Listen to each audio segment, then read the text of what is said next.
ദൈവനാമത്തിന് മഹത്വം. Pandalam apostolic ministry മീഡിയയുടെ വചനധ്യാനത്തിലേക്ക് ക്രിസ്തുയേശുവിൻ്റെ ധന്യനാമത്തിൽ ഏവർക്കും സ്നേഹവന്ദനം. ദൈവത്തിന് സ്തോത്രം. ഇന്നത്തെ നമ്മുടെ അല്പസമയത്തെ ധ്യാനത്തിനായി എടുത്തിരിക്കുന്ന വേദഭാഗം 76-ാം സങ്കീർത്തനത്തിൻ്റെ തന്നെ 10-ാമത്തെയും 11-ാമത്തെയും വാക്യങ്ങളാണ്. ഇന്നലെ നാം 76-ാം സങ്കീർത്തനം തന്നെയാണ് ധ്യാനിച്ചത്. എന്നാൽ ഈ വാക്യം പ്രത്യേകമായിട്ട് നാം മനസ്സിലാക്കേണ്ടിയിരിക്കുന്നു. എന്താണത്? മനുഷ്യൻ്റെ ക്രോധം നിന്നെ സ്തുതിക്കും നിശ്ചയം. എങ്ങനെയാണ് മനുഷ്യൻ്റെ ക്രോധം ദൈവത്തെ സ്തുതിക്കുവാൻ കാരണമായി തീരുന്നത് എന്നുള്ളതാണ്. അതുപോലെ തന്നെ പറയുന്നു, ക്രോധശിഷ്ടത്തെ നീ അരയ്ക്ക് കെട്ടിക്കൊള്ളും. അതെന്താണ്? അപ്പോൾ ദൈവം തൻ്റെ മക്കളുടെ, അതായത് ദൈവജനത്തിനെതിരായി പ്രവർത്തിക്കുന്നവരുടെ മേൽ തൻ്റെ ക്രോധത്തോടു കൂടിയുള്ള ന്യായവിധി നടത്തുന്നതിനെക്കുറിച്ചാണ് ഇവിടെ പറയുന്നത്. ഇവിടെ എന്താ പറയുന്നത്? മനുഷ്യൻ്റെ ക്രോധം നിന്നെ സ്തുതിക്കും.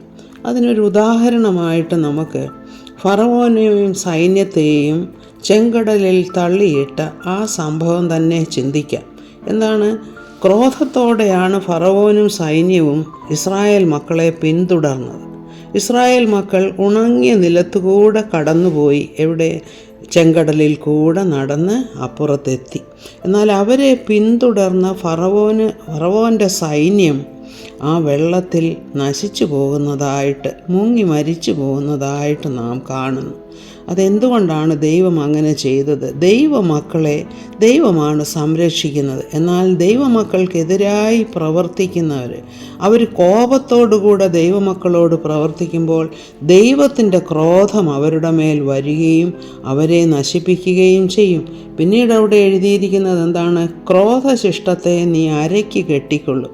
അരയ്ക്ക് കെട്ടിക്കൊള്ളുക എന്ന് പറഞ്ഞാൽ യുദ്ധത്തിനായി ഒരുങ്ങി നിൽക്കുക എന്നാണ് അതിൻ്റെ അർത്ഥം. അപ്പോൾ ദൈവജനത്തിനെതിരായി പ്രവർത്തിക്കുന്നവരെ ദൈവകോപത്താൽ ദൈവം ന്യായവിധി നടത്തുമെന്നുള്ളതിൻ്റെ, ന്യായവിധി നടത്താൻ ഒരുങ്ങിയിരിക്കുന്നു എന്നുള്ള കാര്യമാണ് നമ്മൾ ഇതിൽ നിന്നും മനസ്സിലാക്കേണ്ടത്.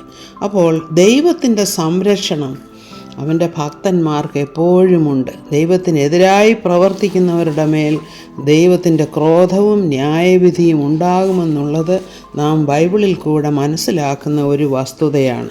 അതിന് വേറൊരു ഉദാഹരണം നമ്മൾ നോക്കുകയാണെങ്കിൽ, എസ്തേറിൻ്റെ പുസ്തകത്തിൽ മൊർദെഖായി എന്നുള്ള ഒരു ദൈവഭക്തൻ ഉണ്ടായിരുന്നതായിട്ട് നമുക്കറിയാം. എന്നാൽ ഈ ദൈവഭക്തനെതിരായിട്ട് ഹാമാൻ പ്രവർത്തിച്ചു. ഹാമാന് മൊർദെഖായിയെ ഒട്ടും ഇഷ്ടമല്ലായിരുന്നു. തൻ്റെ മുൻപിൽ തല വണക്കാത്തത് നിമിത്തം മൊർദെഖായിയെയും അവരുടെ ആളുകളെയും, അതായത് യഹൂദന്മാരെയൊക്കെയും നശിപ്പിക്കണമെന്നുള്ള ഉദ്ദേശത്തോടുകൂടെ ഹാമാൻ പല കാര്യങ്ങൾ ചിന്തിച്ചു ഒക്കെ നിശ്ചയിച്ചു. അവൻ എന്താണ് ചെയ്തതെന്ന് വെച്ചാൽ, മൊർദെഖായിയെ തൂക്കിൽ കയറ്റാനായിട്ട് ഒരു വലിയ കഴുകുമരമൊക്കെ ഉണ്ടാക്കി. അപ്പം രാജാവിൻ്റെ അടുത്ത് മൊർദെഖായിക്ക് തൻ്റെ ആളുകൾക്കും എതിരായിട്ട് കാര്യങ്ങൾ ചെയ്യാനായിട്ട്, തീരുമാനമെടുക്കാനായിട്ട് മുദ്രമോതിരത്തിൻ്റെയൊക്കെ സഹായത്തോടു കൂടെ കൽപ്പന പുറപ്പെടുവിക്കാനായിട്ടൊക്കെ ഒരുങ്ങിയിരുന്ന സമയത്ത് എന്താണ് സംഭവിക്കുന്നത്? ആ രാത്രി രാജാവിന് ദൈവം ഉറക്കം കൊടുത്തില്ല എന്ന്. എന്നിട്ട് രാജാവ് എന്താണ് ചെയ്യുന്നത്? ചരിത്ര പുസ്തകം എടുത്തുകൊണ്ട് വരുവാൻ പറയുകയാണ്.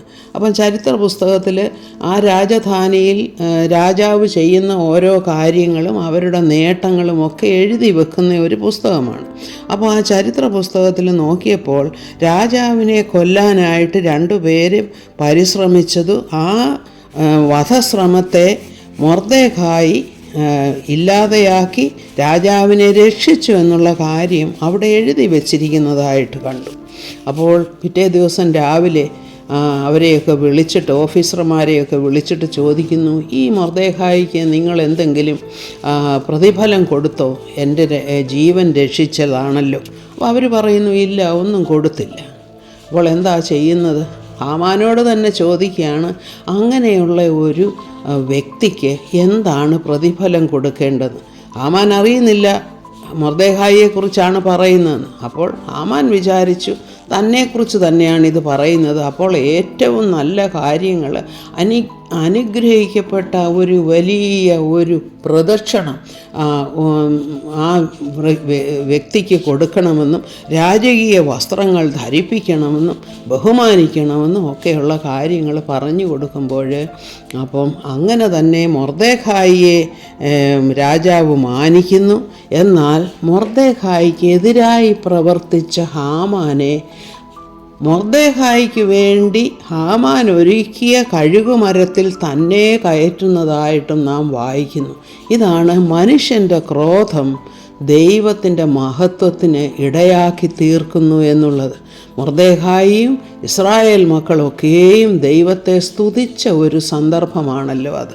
അപ്പോൾ ഇത് തന്നെയാണ് ദൈവമക്കൾക്കെതിരായി പ്രവർത്തിക്കുന്നവർക്ക് ദൈവം നടത്തുന്ന ന്യായവിധി. ഇതാണ് ഈ വാക്യത്തിൻ്റെ അർത്ഥം. അതായത് ദൈവം തൻ്റെ ജനത്തെ സംരക്ഷിക്കുന്നു, തൻ്റെ ജനത്തിന് എപ്പോഴും താൻ ഉറപ്പുള്ള കോട്ടയായും സംരക്ഷകനായും ഇരിക്കുന്നുവെന്നുള്ളതാണ് നാം ഈ വാക്യത്തിൽ നിന്നും മനസ്സിലാകുന്നത്. മനുഷ്യൻ്റെ ക്രോധം അങ്ങനെയാണ് ദൈവത്തെ സ്തുതിക്കാനായിട്ട് കാരണമായി തീരുന്നത് എന്ന് നാം മനസ്സിലാക്കുന്നു. ദൈവനാമത്തിന് മഹത്വം ഉണ്ടാകട്ടെ. ദൈവത്തിന് സ്തോത്രം. ആമേൻ.